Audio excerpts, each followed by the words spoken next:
തിരൂർ സൻഹ ഫാഷനിൽ കിടിലൻ വിലക്കുറവിൽ Onam special stock clearance sale. Visit today Sanha fashion Tirur.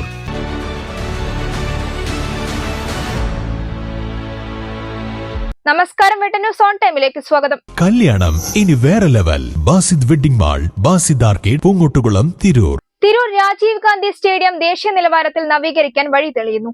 നഗരസഭയുടെ നേതൃത്വത്തിൽ കുറുക്കോളി മൊയ്തീൻ MLA ആസ്തി വികസന ഫണ്ടിൽ നിന്ന് 2 കോടി രൂപ ഉൾപ്പെടെ 4.25 കോടി രൂപ ചിലവിട്ട് നവീകരിക്കും. നിർമ്മാണ പ്രവൃത്തി ഉടൻ തുടങ്ങും. തെയ്യംപാട്ടിൽ ജ്വല്ലറിയിൽ നിന്നും വെറും 2% മുതൽ പണിക്കൂലിയിൽ സ്വർണ്ണാഭരണങ്ങൾ സ്വന്തമാക്കാം. ഉടൻ തെയ്യംപാട്ടിൽ ജ്വല്ലറിയുടെ ഷോറൂം സന്ദർശിക്കൂ. നിലവിലുള്ള 6 ട്രാക്ക് 8 ആക്കി മാറ്റും. സ്പ്രിംഗർ സംവിധാനത്തോടെ പ്രകൃതിദത്ത പുല്ല് വിരിച്ച് മൈതാനം നവീകരിക്കും.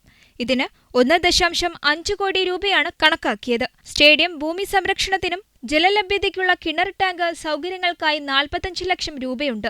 ഇത് നഗരസഭ വഹിക്കും. ആധുനിക സൗകര്യങ്ങളുള്ള പവലിയൻ ബ്ലോക്ക് നിർമ്മിക്കും. ഇതിനുള്ള 75 ലക്ഷം രൂപ പൊതുജന സ്വകാര്യ പങ്കാളിത്തത്തോടെ സമാഹരിക്കും. പ്രവർത്തികൾ പെട്ടെന്ന് പൂർത്തിയാക്കുമെന്ന് കുറുക്കോളി മൊയ്തീൻ MLA അറിയിച്ചു. സർക്കാർ സ്റ്റേഡിയത്തിന് പ്രഖ്യാപിച്ച 10 കോടി ഉടൻ ലഭ്യമാക്കുമെന്ന പ്രതീക്ഷയുണ്ട്. കായിക മന്ത്രിയുമായി നടത്തിയ ചർച്ചയിലെ തീരുമാനങ്ങൾ ഉടൻ നടപ്പാക്കണം. നഗരസഭയ്ക്ക് അധികാരമുള്ള രീതിയിലായിരിക്കണം സ്റ്റേഡിയം നടത്തിപ്പെന്നും സർക്കാർ മുഖം തിരിഞ്ഞു നിന്നാൽ ജനകീയ കൂട്ടായ്മയിൽ സ്റ്റേഡിയം നിർമ്മിക്കുമെന്നും MLA പറഞ്ഞു. സർക്കാർ നിർദ്ദേശിച്ച ധാരണാപത്രത്തിൽ നഗരസഭ ഒപ്പുവെക്കില്ലെന്നും നഗരസഭ മുന്നോട്ടുവെച്ച ഭേദഗതി പ്രകാരം സർക്കാർ പുതിയ ധാരണാപത്രമുണ്ടാക്കിയാൽ ഒപ്പുവെക്കാമെന്നും നഗരസഭാ അധ്യക്ഷ AP നസീമ പറഞ്ഞു. വെട്ടം ന്യൂസ്, തിരൂർ.